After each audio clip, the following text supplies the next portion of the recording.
आज भाऊबीजेच्या मुहूर्तावर राज आणि उद्धव ठाकरेंची पुन्हा भेट होण्याची शक्यता। तर ठाकरेंची नेक्स्ट जनरेशन आदित्य, तेजस, अमित बहीण उर्वशी सोबत यंदाची भाऊबीज शिवतीर्थवर साजरी करणार। पुण्यामध्ये महायुतीत धंगेकर विरुद्ध मुरलीधर मोहोळ वाद आणखी पेटण्याची शक्यता। घोटाळ्यातून वाचण्यासाठी खोट्या बातम्या पेरल्या। रवींद्र धंगेकरांची पुन्हा मुरलीधर मोहोळ यांच्यावर टीका। मतदार याद्यांवरून टीका करणाऱ्या विरोधकांना लोकसभेत झालेला लाभ सवाट्यावर आणू।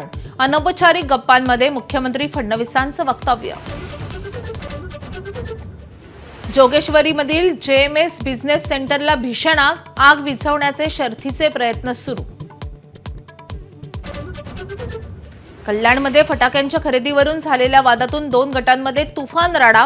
वाद मिटल्यानंतर गावगुंडांकडून घरांची तोडफोड, दगडफेकीत 9 ते 10 जण जखमी झाल्याची माहिती।